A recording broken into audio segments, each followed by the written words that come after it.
नमस्कार दोस्तों, मेरा नाम प्रांजल है। आप देख रहे हैं बिमार्स पॉडकास्ट, जिसमें आज हमारे साथ नितेश दुबे। मैं इलाहाबाद अगर 2022 में है, लेकिन ज़्यादातर तो सिर्फ किताबों का ज़्यादा हमने देखी है। और जैसे कि मैं लिखने के लिए अपने टीचर को फॉलो किया है, हालांकि इसके लिए हम आगे कैलेंडर तक फॉलो करते हैं और रीडिंग के लिए हमने भी स्वास्थ्य का यूट्यूब से क्लास लिया है। बाकी बात ही रहेगा तो मान के चलते हैं कि आपका हो ही जाएगा, उम्मीद तो यही है। और ना भी हुआ तो आप हमारे दर्शकों को बताएं। नए दोस्त जुड़ते हैं या उन्हीं दोस्तों ने आपको हर क्षेत्र में सपोर्ट किया कि हम उसी भी आते हैं कि आप हमें बताइए, हमारे दर्शकों को बताइए कि संगति का हमारे जीवन में कितना असर पड़ता है और आपके जीवन में आपकी संगति का कितना असर पड़ता है। संग घूमने से ज़्यादा अगर किताबों के अधिकार दें, क्योंकि अगर हम एग्जाम के बाद घूमने या एग्जाम के बाद एक्सप्लोर करें तो ज़्यादा बेहतर है। कोचिंग जो है वो एक जरिया हो सकता है जैसा बताने का, लेकिन कंपल्सरी नहीं हो सकता है। बहुत बहुत धन्यवाद। आज हमारे साथ नीचे कैमरा दीजिए है, मेरा नाम रंजन है।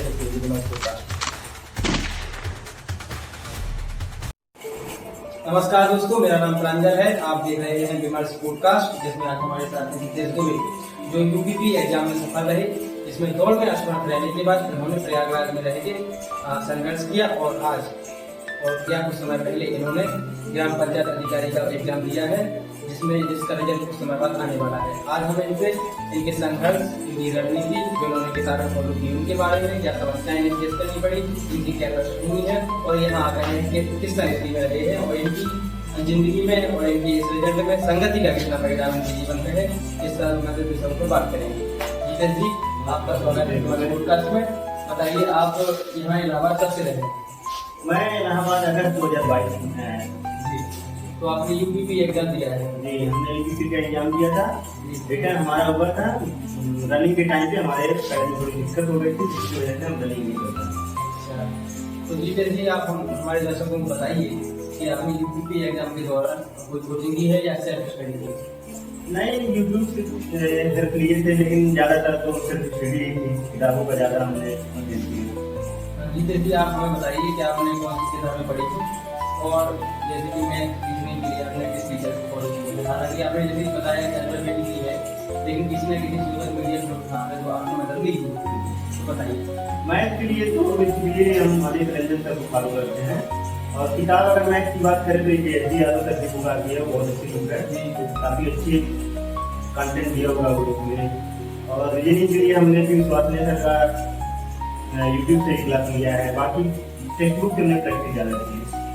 जैसे अभी यूपी सरकार ने फिर से घोषणा की है कि फिर यूपी क्वेश्चनों की किया जाएगा, तो आप हमारे दर्शकों को बताइए कि कितने क्वेश्चन जो अभी मान लीजिए इंटर में है या आगे क्वेश्चन जाना चाहते हैं, तो उनको बताइए कि कितने क्वेश्चन आते हैं, कौन कौन से सब्जेक्ट से आते हैं और सब्जेक्ट पर कितने आते हैं, बताइए।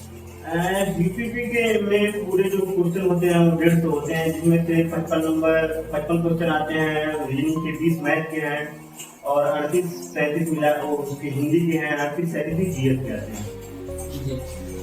और इसमें मूल विधि का कोई आता है कि नहीं? नहीं, जब पहली बार पेपर हुआ था तो उसमें मूल विधि के कुछ क्वेश्चन आए थे, लेकिन जब एग्जाम हुआ तो उसमें भी क्वेश्चन मूल विधि के नहीं आए। यूपी स्पेशल कुछ क्वेश्चन जरूर डाल दिए गए थे। तो यूपीएसआई में तो मूल विधि के आते ही यूपीपी में जो पॉसिबल वाला है उसमें कंपल्सरी नहीं है कि नहीं आते जीएस से आते हैं सामान्यतः, और से और तो जीतेश जी, आपने बताया कि यूपी में किस प्रकार से आप रहता है और क्या आपने क्या फॉलो किया, क्या किताबें फॉलो किस तरह से। अब आप अपने बारे में बताइए कि यूपीपी दौड़ के बाद जब आपका नहीं हुआ तो मेरा काम करने के बाद आपने आगे क्या किया और किस तरह की समस्या? नहीं, जब मेरा दौड़ नहीं हुआ तो मुझे लगता था कि अब मुझे पढ़ाई छोड़ देनी चाहिए। फिर दोस्तों ने समझाया कि नहीं, आपके अंदर प्रतिभा है, आप ऐसे एग्जाम की तैयारी करिए जिसमें फिजिकल ना हो। तो फिर मैंने उसी समय, उसके पहले ही मैंने एक ग्राम पंचायत अधिकारी का फॉर्म आया हुआ था, उसको मैंने भरा हुआ था, लेकिन मैं उसकी तैयारी नहीं कर रहा था क्योंकि उसका सिलेबस बहुत ज़्यादा अलग था। बाद में मैंने सोचा कि हाँ, उसी की तैयारी कर लेते हैं। उसका एग्जाम 27 अप्रैल को हुआ, काफ़ी अच्छा पेपर हुआ है मेरा। उसी दिन में रिजल्ट आने वाला है, फाइनल एंट्री तैयार की है। कितने नंबर बढ़ रहे हैं उसमें? हमारे 68 नंबर बन रहे हैं। तो 68 नंबर बढ़ रहे हैं, वैसे सामान्य कट ऑफ कितना जाएगा? कट ऑफ उम्मीद है कि 60 के आसपास में है, क्योंकि जब से 5 ऑप्शन आने लगे हैं तब से पेपर काफी टफ होने लगा है।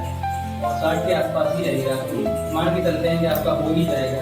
उम्मीद तो यही है। और ना कभी हुआ तो पेंशन नहीं हुआ तो आप हमारे दर्शकों को बताइए कि आपने जो ग्राम पंचायत यूपी पुलिस से ग्राम पंचायत अधिकारी बनने का जो सपना देखा, उसके हिसाब से किताबों का आपने बताया कि सिलेबस जो चेंज था, तो आप दूसरे सिलेबस में गए, उस प्रकार आपको क्या समस्या सामने करनी पड़ी और आपने कौन कौन सी किताबें उसके लिए पढ़ी? समस्या ये थी कि जैसे हमने यूपीपी में मैथ रीजनिंग ये सब ऐसे सब्जेक्ट हैं जिसमें आप बोर नहीं होते हैं, लेकिन जो पंचायत पढ़ना था, पूरी चीज सब पढ़ना था। कंप्यूटर में AI deep learning, machine learning तो काफी बोरिंग था। पहले कुछ दिन तो अच्छा नहीं लगा पढ़ के, बाद में धीरे धीरे धीरे दोस्तों का सपोर्ट मिला कि नहीं आप पढ़ो पढ़ो, तो फिर हमने तैयारी आ गई अच्छे की। आपने कई पड़ाव का सामना किया, जैसे आपने बताया कि आपने इंजीनियरिंग की तैयारी की, उसके बाद आप यूपी पुलिस आपने सपना देखा हो, आज आप ग्राम पंचायत अधिकारी के बदले जो है जिसमें आपकी संभावनाएं होने की, सफल होने की ज्यादा है। तो इस दौरान आपको विभिन्न प्रकार के, जैसे आप मान लीजिए कि कहीं इंजीनियरिंग लाइन में थे तो उस प्रकार के दोस्त मिले होंगे, फिर आप जब यूपी पुलिस लाइन में गए तो उस प्रकार के दोस्त मिले होंगे, और जब ग्राम पंचायत अधिकारी वाली लाइन में आए तो नए दोस्त जुड़ते गए या उन्हीं दोस्तों ने आपको हर क्षेत्र में सपोर्ट किया? नहीं, नए दोस्त तो नहीं है, जो पुराने दोस्त थे वही हर जगह सपोर्ट करते हैं। हाँ, यूपी एग्जाम और जो है ग्राम पंचायत अधिकारी के एग्जाम के बीच में वही जितने भी पुराने दोस्त थे वही थे, बाकी कोई नया और बहुत ज्यादा दोस्ती करनी भी ठीक नहीं है पढ़ाई के दौरान। जी, तो हम उसी पे आते हैं कि आप हमें बताइए, हमारे दर्शकों को बताइए कि संगति का हमारे जीवन के साथ पड़ता है, और आपके जीवन में आपकी संगति का कितना असर है? संगति का हमारे जीवन में बहुत ज्यादा पढ़ाई के दौरान बहुत ज्यादा असर पड़ता है। अगर घूमने वाले दोस्त हैं तो फिर आपको दिक्कत होगी, अगर पढ़ने वाले सपोर्ट करने वाले दोस्त मान लीजिए आपकी तबीयत खराब हो गई या आपको कहीं जाना है आना है या आपको पैसे की जरूरत है, क्योंकि इलाहाबाद अधिकतर बच्चों को पैसों की दिक्कत रहती है, कभी समय जाए कभी समय चले जाए।